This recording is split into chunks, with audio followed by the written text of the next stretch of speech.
ചില ആളുകൾക്ക് തോന്നും നമ്മൾ ഇവിടത്തുകാരല്ലേ, നമുക്ക് വരവൂര് സ്വന്തമല്ലേ, നമ്മുടെ ചാപ്പാടല്ലേ, നമ്മുടെ വല്യാപ്പല്ലേ, നമ്മുടെ കൊച്ചാപ്പല്ലേ. അപ്പൊ അത് പറയുമ്പോൾ ശ്രദ്ധിക്കണം എല്ലാവരും. ഒന്നും നമുക്ക് സ്വന്തമല്ല. വല്യാപ്പ നിങ്ങളെ വേണ്ട എന്ന് പറഞ്ഞാൽ ആ സമയത്ത് നമ്മൾ അവസാനിച്ചു. മക്കാം ഇവിടെ ആയതുകൊണ്ട് അങ്ങനെ സംഭവമാണെന്ന് നിങ്ങൾ ആരും കരുതണ്ട. വല്യാപ്പ നിങ്ങളെ വേണ്ട എന്ന് പറഞ്ഞാൽ അവിടെ അവസാനിച്ചു എല്ലാം. നോക്കൂ സഹോദരങ്ങളെ, വല്യാപ്പ നിങ്ങളെ വേണ്ട എന്ന് പറഞ്ഞാൽ പിന്നെ എല്ലാം അവസാനിച്ചു എന്നാണ്. മഅദല്ലാ, എത്ര ഗൗരവമേറിയ ഗുരുതരമായ വാക്കുകളാണ് ഈ പറയുന്നത്. ഇതൊക്കെ റഹ്മാനായ റബ്ബ് അള്ളാഹുവിനെ കുറിച്ച് പറഞ്ഞ കാര്യങ്ങളാണ് ഇവർ സൃഷ്ടികളിലേക്ക് ചേർത്ത് പറയുന്നത്. സൂറത്തു ആൽ ഇമ്രാനിലെ 160 അള്ളാഹു സുബ്ഹാനഹു വ തആല പറയുന്നത്, ഇൻ യൻസുറുകുമുല്ലാഹു ഫലാ ഗാലിബ ലക്കും.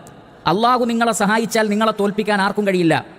വ ഇൻ യഖ്ദുൽകും ഫമൻ ദല്ലദീ യൻസുറുകും മിൻ ബഅദി. എന്നാൽ അള്ളാഹു നിങ്ങളെ കൈയൊഴിഞ്ഞാൽ അള്ളാഹുവിന് പുറമെ ആരുണ്ട് നിങ്ങളെ സഹായിക്കാൻ? അപ്പോൾ അള്ളാഹു ചോദിക്കുന്നത്, അള്ളാഹു നിങ്ങളെ കൈയൊഴിഞ്ഞാൽ പിന്നെ നിങ്ങൾക്ക് ആരുണ്ട്? അലൈസല്ലാഹു ബികാഫിൻ അബ്ദ. അള്ളാഹുവിൻ്റെ അടിമകൾക്ക് അള്ളാഹു പോരെ? ഇതാണ് അള്ളാഹു ചോദിക്കുന്നത്. എന്നാൽ ഈ ആളുകൾ പറയുന്നത്, തൃശ്ശൂർ വരവൂരുള്ള ഒരു മസ്താൻ ഉപ്പാപ്പ നിങ്ങളെ വേണ്ടാന്ന് വെച്ചാൽ നിങ്ങളുടെ ജീവിതം കഴിഞ്ഞു എന്നാണ്.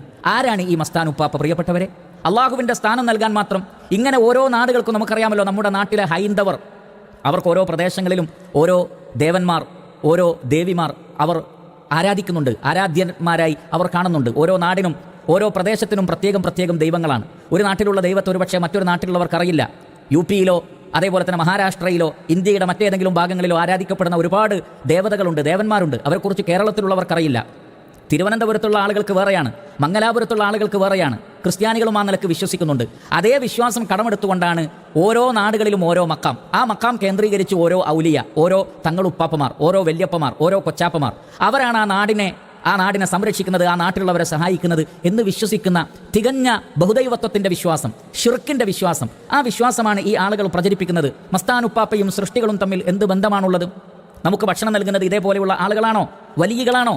അല്ലാഹു സുബ്ഹാനഹു വ തആല ചോദിക്കുന്നുണ്ട് സൂറത്തുൽ ഫാത്തിറിലെ 40-ാമത്തെ ആയത്തിൽ, ഖുൽ അറഅയ്തും ശുറകാഅകുമുൽ ലദീന തദ്ഉന മിൻ ദൂനില്ലാ അറൂനി മാദാ ഖലഖൂ മിനൽ അർദി അം ലഹും ശിർകുൻ ഫിസ് സമാവാത്ത്.